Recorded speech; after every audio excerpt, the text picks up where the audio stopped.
There are days when you wake up already tired, not just physically, but emotionally, worn out by the weight you've been carrying silently. The responsibilities, the fear for your children, the emotional distance in your home, the pressure to always be strong when inside you're crumbling. And perhaps no one sees it, no one except the one who watches in the stillness of morning, the one who listens even to the silent cries of your heart. You may think your quiet prayers, whispered through tears, have gone unheard. But let me remind you, those quiet moments matter. Those mornings when you dragged yourself out of bed with red eyes, knees hitting the ground, simply whispering, "Help me," they mattered.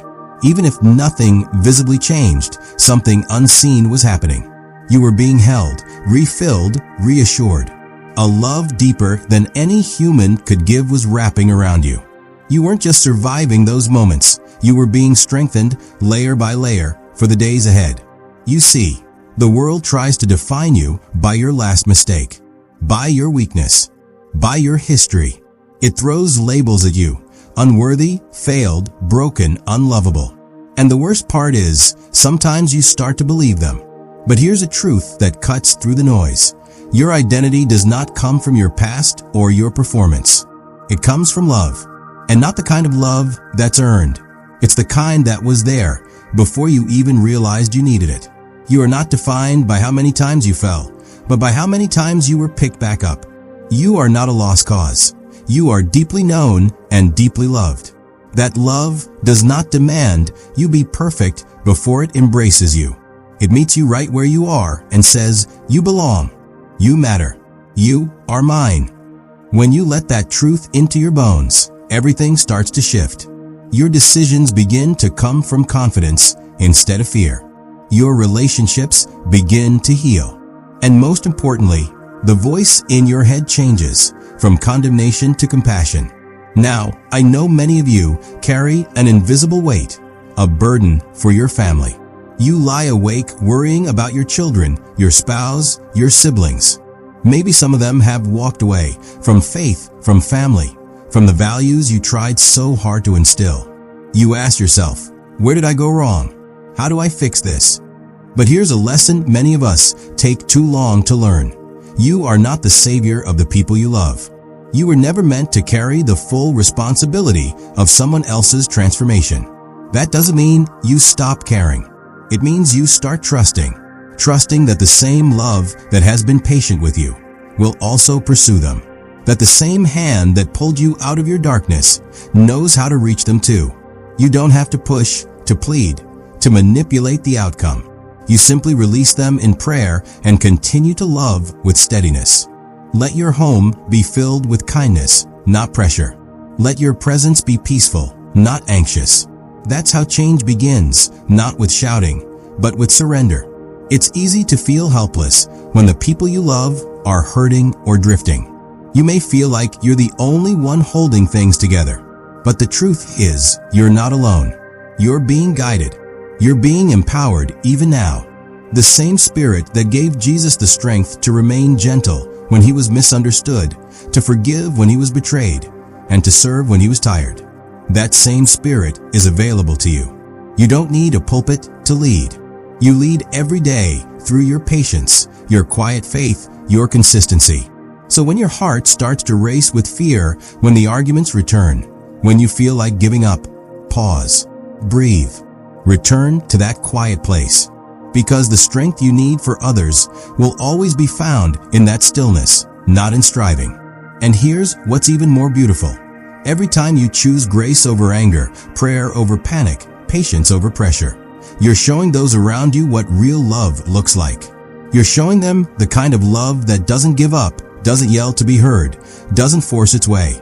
You're becoming a living reflection of the love that changed you, and that more than any speech or sermon will speak loudest of all.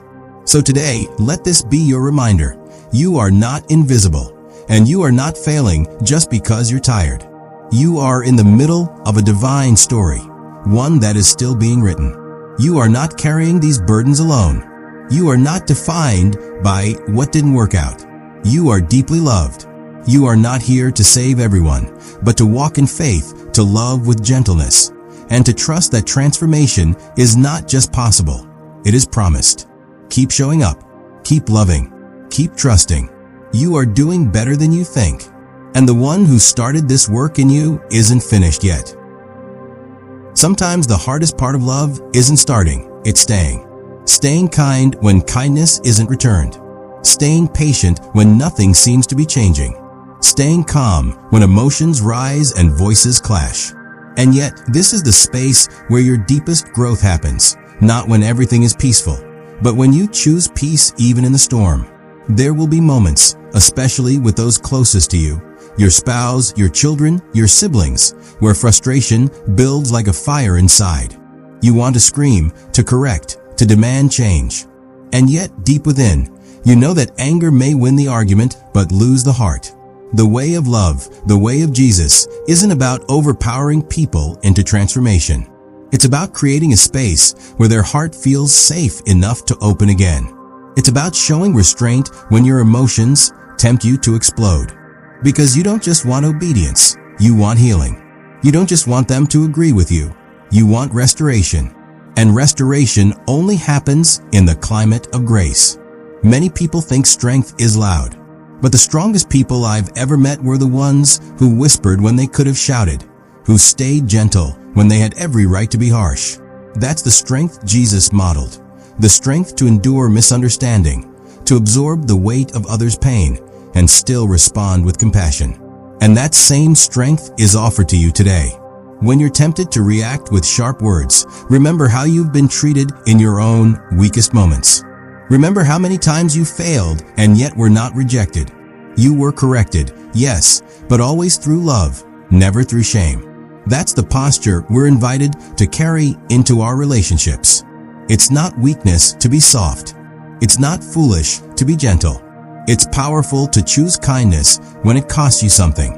Your home can be a sanctuary, not a perfect place, but a sacred one. A place where people don't feel judged, but understood. A place where truth is spoken, yes, but always with love, never with venom. If there's something broken in your home right now, tension, silence, distance, you don't have to fix it overnight.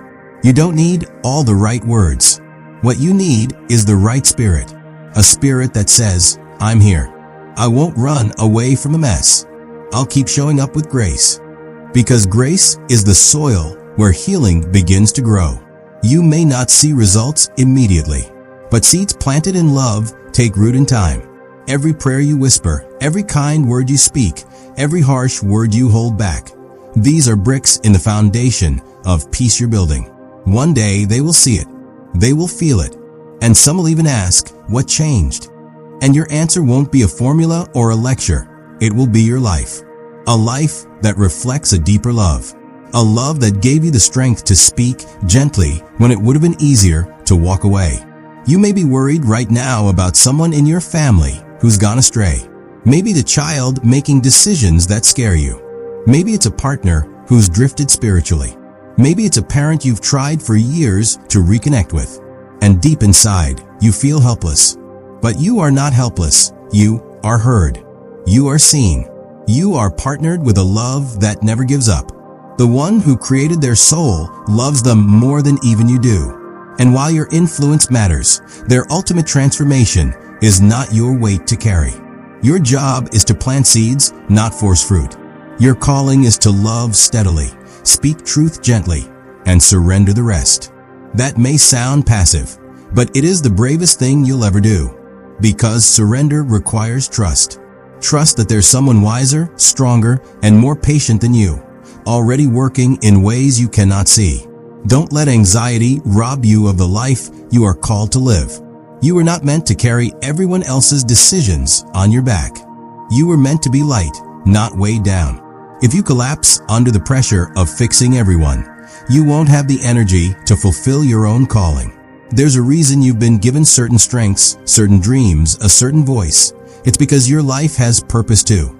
You are not just here to hold others together.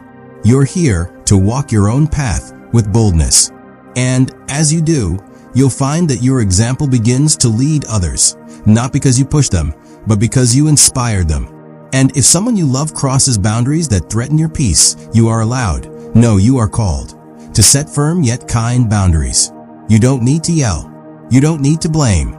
You can speak with wisdom, stand with clarity, and let love be your guide. Because at the heart of it all, the goal is not control.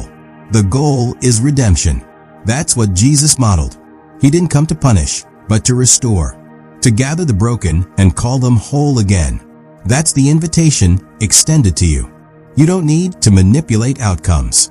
You just need to be faithful with your words, with your attitude, with your trust. God is already doing what only He can do. Let Him. You don't need to take His place. You only need to walk beside Him.